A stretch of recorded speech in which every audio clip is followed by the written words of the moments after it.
আজকে আনন্দবাজার পত্রিকা যারা পড়েছেন তারা নিশ্চয়ই বিষয়টা সম্বন্ধে অবগত হয়ে গেছেন।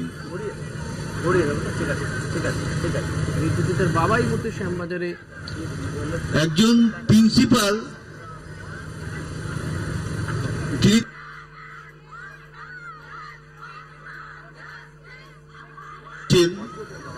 এটা ভাবলেও যেন কেমন একটা মনের মধ্যে করে ওঠে, শরীরের মধ্যে মোচড় দেয়। সেই প্রিন্সিপালই এখন পদত্যাগ করতে চান আমাদের মাননীয় স্বাস্থ্যমন্ত্রী এবং স্বাস্থ্য সচিব তাকে ন্যাশনাল মেডিকেল কলেজে ট্রান্সফার করে দেন। এটাকে আপনারা কি বলবেন? এটা কি কনস্পিরেসি নয়? কিন্তু তারপরেও সিবিআই বলবে 4 দিন পরে আমরা মামলা হাতে পেয়েছি, 4 দিনে সব ধুয়ে মুছে পরিষ্কার করে দেওয়া হয়েছে। 4 দিনে যদি ধুয়ে মুছে পরিষ্কার করে দেওয়া হয়, আমাদের চোখের সামনে যে ঘটনাগুলো 9 তারিখে আমাদের সামনে ঘটেছিল, সেই ঘটনাগুলো কেন বিচার আমরা পাবো না? আপনারা হয়তো অনেকেই আজকে জেনে গেছেন সংবাদ মাধ্যমে থেকে, গত পরশু আমরা দিল্লি গেছিলাম এবং গতকাল সিবিআই হেড অফিস ওখানে গিয়েছিলাম। সিবিআই 93টা সিএফএসএল রিপোর্ট তৈরি করেছে। আমি এখানে দাঁড়িয়ে গ্যারান্টি দিয়ে বলতে পারি, যারা এই মামলা তদন্ত সিবিআইতে করছেন, যে সমস্ত অফিসাররা আছেন, এই 93টা সিএফএসএল রিপোর্টের মধ্যে কোথায় কি আছে, কি তথ্য লুকিয়ে আছে, তারা সব জানেন, কিন্তু তারা চোখ বন্ধ করে আছেন, কিছু বলবেন না। গতকাল আমরা যখন বারবার ডিরেক্টরকে বিভিন্ন কোশ্চেন করতে থাকি, তখন সিবিআই এর ডিরেক্টর আমাদের বলেন, আমি কাউকে এত সময় দেই না, আপনারা যেহেতু আপনার মেয়েকে হারিয়েছেন তাই আপনাদের জন্য সময় দিচ্ছি। তারপরেও যখন আমরা কোশ্চেন করি, কোন কোশ্চেনের উত্তর সিবিআই দিতে পারছে না। হয়তো দিচ্ছে না, দিতে পারছে না, এই কথাটা বলতে আমাদের আর এখন মন চায় না। সিবিআই ডাইরেক্টর উঠে চলে যাচ্ছেন, বলছেন এই মামলা আমরা ছেড়ে দেব। আমি পরিষ্কার তখন ওনাকে জিজ্ঞেস করি, আদালতে কি আপনাকে বলতে হবে এই মামলা আমরা ছেড়ে দেবো? আমাদের কোনো দুঃখ নেই। উনি আবার এসে চেয়ারে বসে পড়েন। একজন সিবিআই ডিরেক্টরকে এর আগের বার সামনে পেয়ে যে কথাগুলো শুনিয়েছিলাম, উনি স্বপ্নেও ভাবতে পারেননি একজন সাধারণ লোকের কাছ থেকে আমাকে এই কথা শুনতে হবে। তার পরবর্তীকালে গতকাল যখন যাই, ওনারা সেই একটা কথা গেলানোর জন্য, সঞ্জয় রায় ছাড়া কাউকে আমরা পাচ্ছি না, এই কথাটা গেলানোর চেষ্টা করে যাচ্ছেন। সিবিআই এর ইনভেস্টিগেটিং অফিসার আমাদের বাড়িতে এসেও চেষ্টা করছে, এবং যখন আমরা সিবিআই অফিসে যাচ্ছি, সিবিআই দিল্লি অফিস, সিজিও কমপ্লেক্সে 2 বার গেছি আমি, কলকাতা অফিস কোনোদিন যাইনি। সেখানেও তারাও চেষ্টা করছেন ঠিক সেম জিনিসটা আমাদের বুঝিয়ে বাড়ি পাঠানো, কিন্তু আমরা তো বুঝতে চাইছি না। আমাদের সঠিক তথ্য জানি, এবং এটাও জানি যে সিবিআই সবকিছু জানে। কোথাও না কোথাও ম্যানেজ হয়ে প্রকাশ্যে আনবে না। আর কলকাতা পুলিশের কথা যত কম বলা যায়, আর রাজ্য প্রশাসনের কথা যত কম বলা যায় ততই ভালো, কারণ এদের সম্বন্ধে কথা বলতে না গায়ের মধ্যে কেমন একটা অস্বস্তি তৈরি হয়। একজন সামান্য সাব ইন্সপেক্টর কোর্টে দাঁড়িয়ে বলে, 10টা 10-এ আমি যখন খবর পাই, তখন থানার ডায়েরি পেজ ফাঁকা রেখে চলে যাই, এবং রাত্রি 11টার সময় এসে সকাল 10টার টাইম দিয়ে আমি সেই ডায়েরি খিলাপ করি। তাহলে কিরকম নির্লজ্জ এই প্রশাসন! আজকে এই পুলিশ প্রশাসনকে তৃণমূলের দলদল ছাড়া আমি কিচ্ছু ভাবি না এখন আর। পুলিশ মানুষের নিরাপত্তা দেওয়ার জন্য থাকে, কিন্তু এরা তৃণমূলের নিরাপত্তা দেওয়ার জন্য এরা চাকরি করে।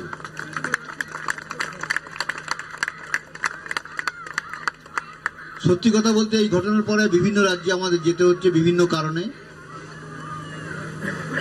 15 দিন আগে আমরা বিহারে গেছিলাম। বিহারের গয়া জেলার যিনি কি বলেন একে ডিএম, উনি খবর পেয়ে আমাদের ডেকে নিয়ে ওনার অফিসে বসিয়ে কথা বলেছেন আমাদের সঙ্গে। আর আমাদের এখানকার এসিপি মুরলীধর শর্মা এবং সোফিয়া মল্লিক, তাদের উপস্থিতিতে ওই সেমিনার রুমে তথ্যপ্রমাণ লোপাট করা হয়েছে। সেই সিবিআই এই কলকাতা পুলিশকে ক্লিন চিট দিচ্ছে শিয়ালদা কোর্টে দাঁড়িয়ে। মানে ভাবুন যে আমরা কোন দেশে বসবাস করি, কোন রাজ্যে বসবাস করি, যেখানে সবকিছু পয়সা দিয়ে কিনে নেওয়ার চেষ্টাটা হয়। এরপরেও যদি সিবিআই বিক্রি হয়নি, এই কথা কোনো গ্যারান্টি আমি দিতে পারবো না।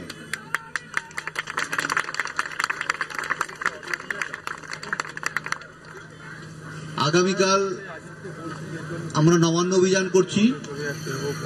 9 আগস্ট কলকাতা পুলিশ এবং মুখ্যমন্ত্রী মমতা ব্যানার্জি সাংবাদিক সম্মেলন করে যে কথাগুলো বলেছেন তার প্রতিবাদ করতে এবং এই রাজ্যের মানুষকে সচেতন করার জন্য আমরা নবান্ন অভিযানে ডাক দিয়েছি।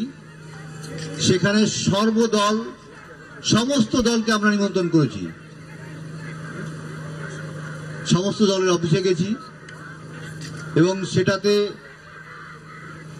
কেউ কেউ অন্যরকম কথাবার্তা বলছে, আমার শুনতে কানে আসছে, কিন্তু সবাইকে আমি একটাই কথা বলবো, এটা কোনো দলীয় অনুষ্ঠান বা দলীয় আন্দোলন নয়, এটা পতাকাবিহীন আন্দোলন।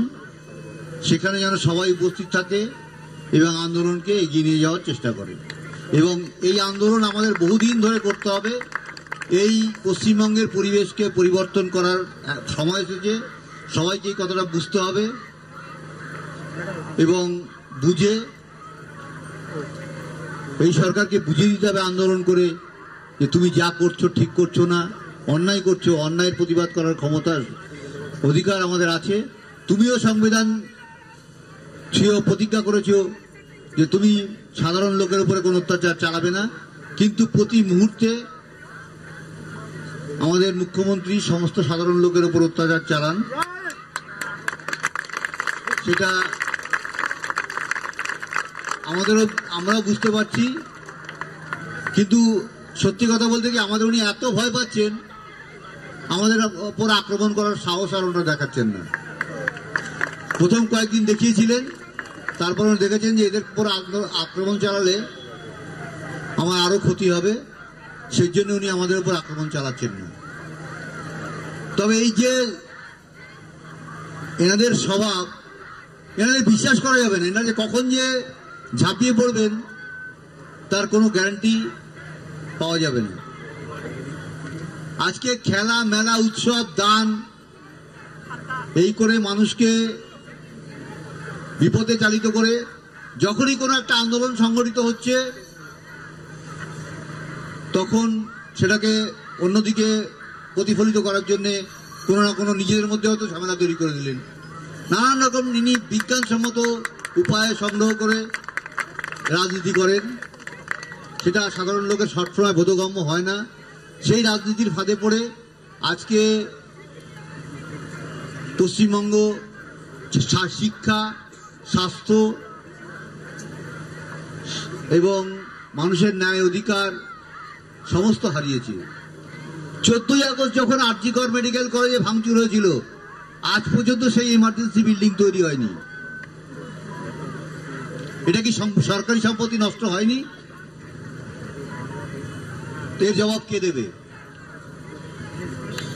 আমি নিজে টিভিতে দেখেছি পুলিশ সেখানে দৌড়ে পালাচ্ছে, হসপিটালের ভেতরে গিয়ে লুকাবে কোথায়? তাহলে পুলিশ যে তৃণমূলের দলদাস, তাহলে কেন বলবো না? সবাই বুঝবেন আজকে আমার যে ক্ষতি হয়েছে সেই ক্ষতি কোনো কিছুতেই পূরণ হবে না। সুতরাং আমরা এই যে লড়াই চালাচ্ছি, সেই লড়াই এইভাবে সবাই আমাদের পাশে থাকবেন এবং সংবাদ মাধ্যমকে সবার আগে আমার ধন্যবাদ দেওয়া উচিত। এই 1 বছর ধরে তারা সেই প্রথম দিন তারা অনেক সহযোগিতা করার চেষ্টা করেছিলেন, কিন্তু আমরা অনভিজ্ঞ হওয়ার জন্য তাদের কাছ থেকে সেই সহযোগিতা নিতে পারিনি। সেটা আমাদের দুর্ভাগ্য ছিল। প্রথম দিন থেকে আজ পর্যন্ত তারা যেমনভাবে আমাদের সঙ্গে রয়েছেন, তাদের সর্বাগ্রে ধন্যবাদ দেওয়া উচিত। এবং এই জুনিয়র ডাক্তাররা যারা আমার ছেলে মেয়ের মতনই, তারাও আমার সঙ্গে আছে। তাদের মধ্যেও কিছু থ্রেট কালচার এবং মানে কিছু কি বলবো আর কি সুযোগ সন্ধানী কিছু কিছু আছে। তাদের কথা তো বড় সামনে আনা যাবে না সব কিছু। তাদেরও বাছাই করে আলাদা করে রাখতে হবে। যারা আমার মেয়ের সঙ্গে জড়িত তারাও জুনিয়র ডাক্তার, কিন্তু সেই ডাক্তারের যে তারা যে ডাক্তার ঠিক নয়, তারা হচ্ছে ডাকাত। তারাও কিন্তু এই বিভিন্ন মেডিকেল কলেজে পড়ে। এই সমস্ত জবাব আমাদের, অনেক প্রশ্নের উত্তর এখনো পেতে অনেক বাকি। আমাদের লড়াই অনেক দীর্ঘতম হবে, আমরা ভালোই বুঝতে পারছি। রাজ্য সরকার, কেন্দ্র সরকার কেউ আমাদের সহযোগিতা করবে না। তদন্তকারী সংস্থা সিবিআইকে জোর করে কান ধরে কাজ করাতে হবে আদালতের মাধ্যমে। আদালতের থাপ্পড় খাবে, তারপরে সিবিআই লাইনে আসবে, এটা আমরা ভালো বুঝতে পারছি। এবং অতি শীঘ্র আমরা সেটাই চেষ্টা করছি যাতে থাপ্পড়টা আদালত থেকে দিতে পারি সিবিআইকে। এইভাবে সব লোক আমার সঙ্গে থাকলে অবশ্যই একদিন আমরা জয়ী হব এবং এই আন্দোলন আমরা এই ন্যায় বিচার আমরা ছিনিয়ে আনতে পারবই। এই জন্য সবাইকে আমার সঙ্গে থাকবেন এই আহ্বান জানিয়ে আমার বক্তব্য আমি শেষ করছি।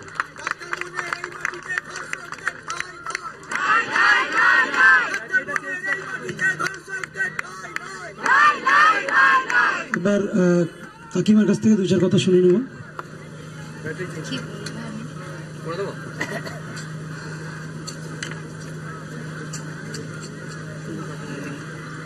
আজকে আপনাদের সামনে কথা বলার মতো ভাষা আমার বেরোচ্ছে না, তবুও মন শক্ত করে এখানে এসেছি।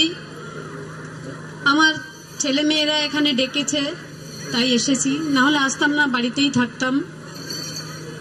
আজকে 9 তারিখ পড়ে গেছে, কিন্তু 8 তারিখ সকালবেলা, মানে আজকে সকালবেলাতেই আমার মেয়েটা বাড়ি থেকে বেরিয়েছিল। বাড়িতেই পরের দিন ফিরে যেত, কিন্তু তাকে ফিরতে দেওয়া হয়নি। কেন তাকে বাড়িতে ফিরতে দেওয়া হয়নি সেটা এখনো আমার কাছে রহস্য। কেন রহস্য বলছি? আজকে যে জুনিয়র ডাক্তাররা এখানে ডেকেছে, আমার মেয়ে শ্রেষ্ঠ মেডিসিনের একজন ছাত্রী ছিল। এখানে আমি জিজ্ঞাসা করব, কেউ কি আছে শ্রেষ্ঠ মেডিসিনের? আমার মেয়ের সহকর্মী কি কেউ আছে এখানে?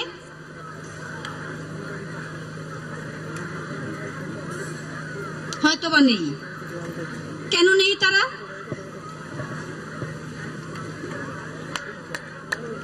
আজকে কেন নেই তারা এখানে?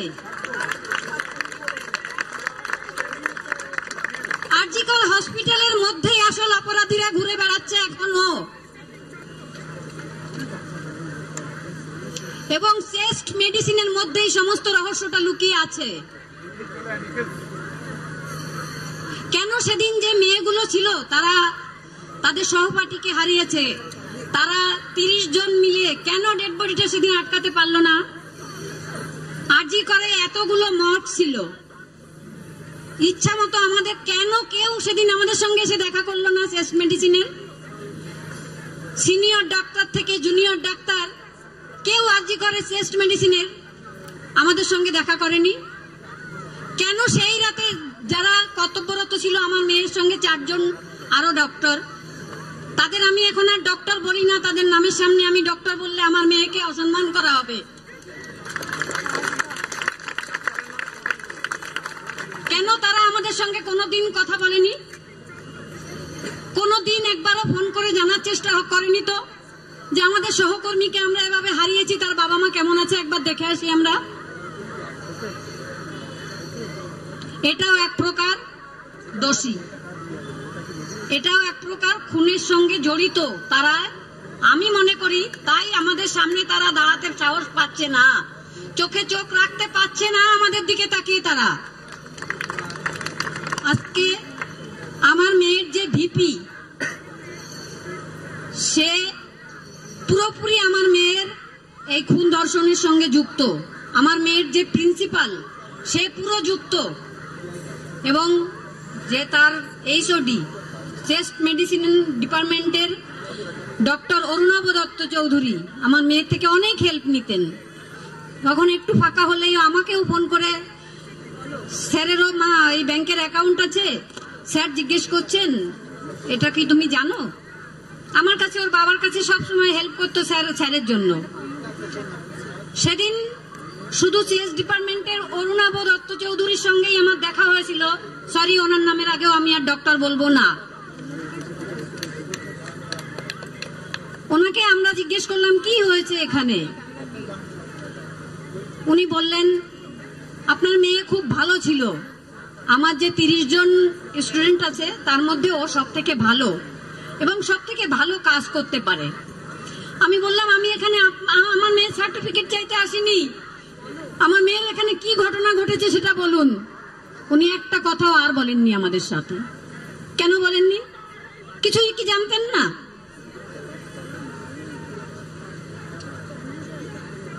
কিচ্ছু কি জানতেন না সন্দীপ ঘোষ? সন্দীপ ঘোষ যদি না জানতেন তখন তাকে ফোন করলে উনি কিভাবে বললেন বডিটা মর্গে পাঠিয়ে দাও? কি করে বললেন? আমার মেয়ের কি কোনো অভিভাবক ছিল না? ওটা কি একটা বেওয়ারিশ মেয়ে ছিল আমার?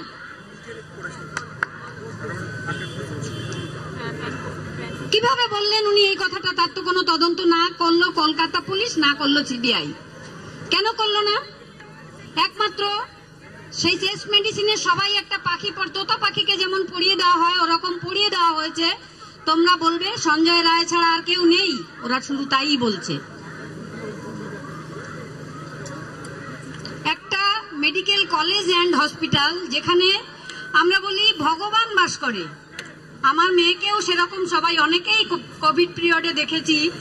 আমার মেয়ে ছোট ছিল তখন, অনেক বয়স্ক লোক এসে আমার মেয়ের পায়ে প্রণাম করতে, বলতো দিদি ডাক্তার, ভগবান এবার আপনার জন্য আপনি বেঁচে গেছি। সেই মেয়েটা পরিষেবা দিচ্ছিল সেখানে, তাকেই আরজি করে মর্গের লাশ।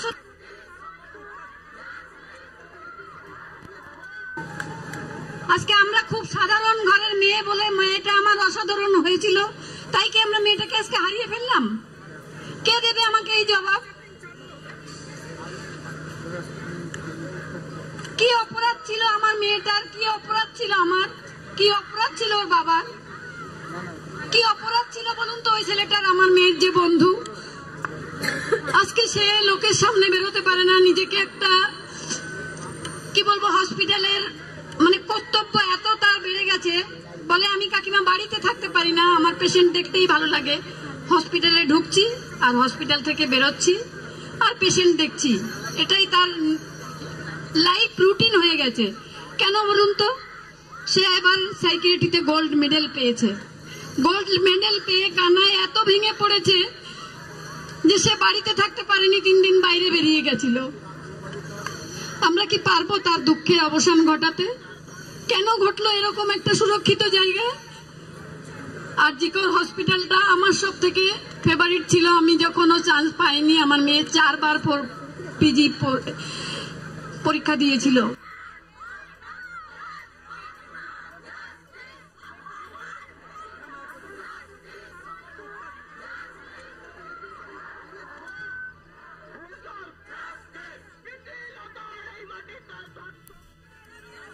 আরজিকরে নির্যাতিতার মায়ের বক্তব্য আপনারা শুনছেন শ্যামবাজার থেকে সরাসরি। সেই বক্তব্য আমরা আপনাদের শোনাচ্ছিলাম যে নির্যাতিতাকে নির্যাতিতার সঙ্গে ঠিক কি ঘটেছিল বলে তারা অনুমান করছেন। চেস্ট ডিপার্টমেন্টে ছিলেন ওই তরুণী চিকিৎসক, কিন্তু চেস্ট ডিপার্টমেন্টের কেউ কেন মুখ খোলেনি, কেউ আজ পর্যন্ত তাদের কারো সঙ্গে কথা বলেননি, জানতেও চাননি যে এই সরকারি প্রতিষ্ঠানে একটা জনবহুল হসপিটালে একটা সংগ্রহের এক সিভিক ভলেন্টিয়ার সে একজন ডক্টরকে খুন ধর্ষণ করে চলে গেল, বাকি হসপিটালের কেউ কিছু জানতে পারলো না। তাহলে সেই হসপিটালটা বন্ধ কেন হয় না এখনো বলুন তো? সেই হসপিটাল চালানোর অধিকার কি সরকারের থাকে? আর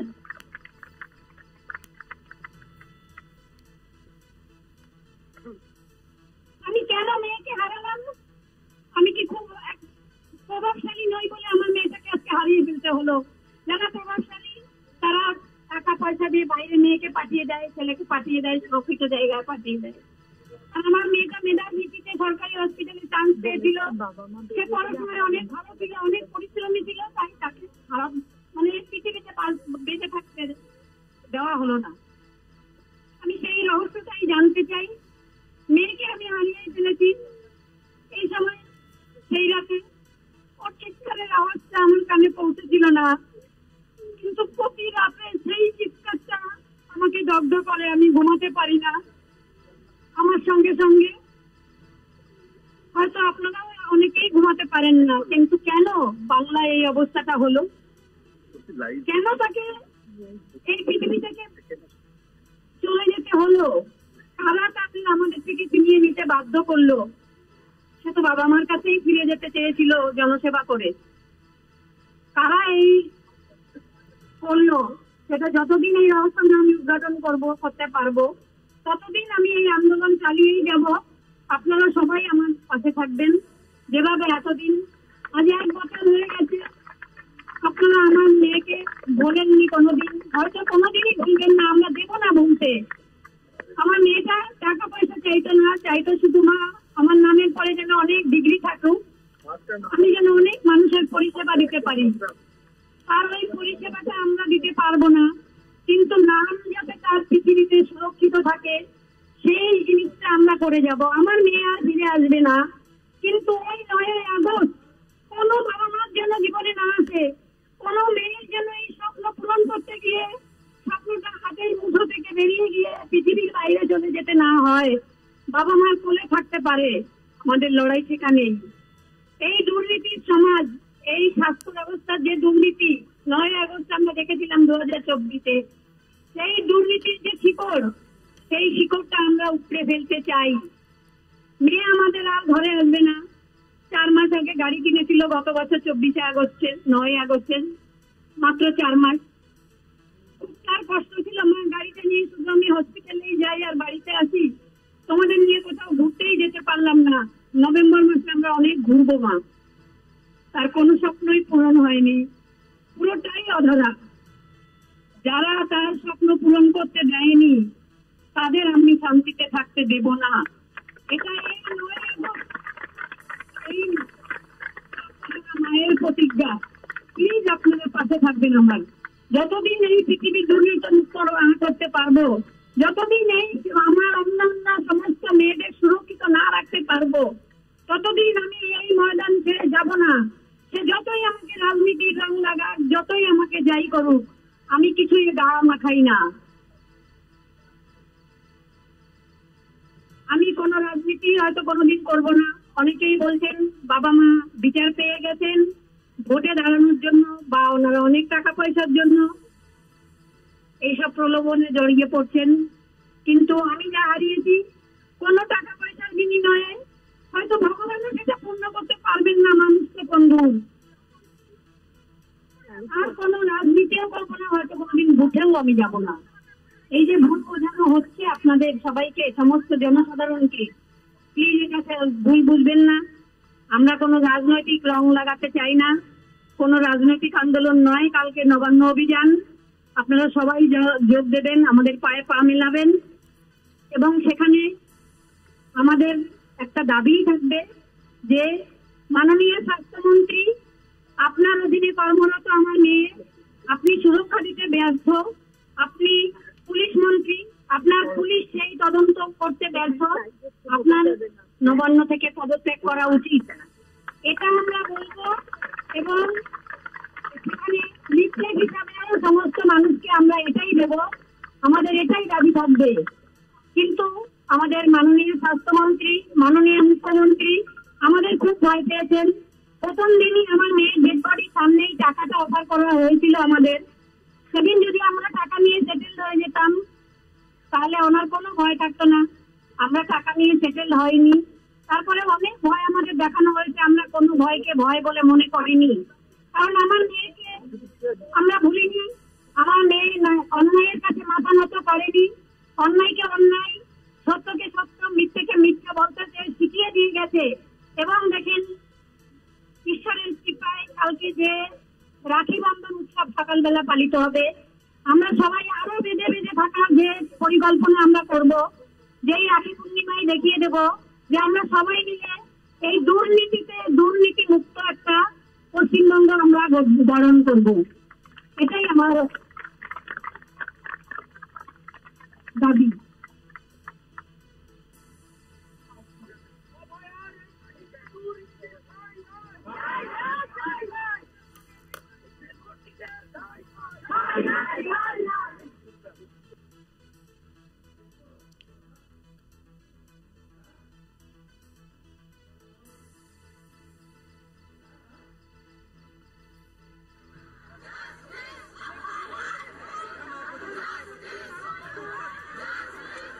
শ্যামবাজার থেকে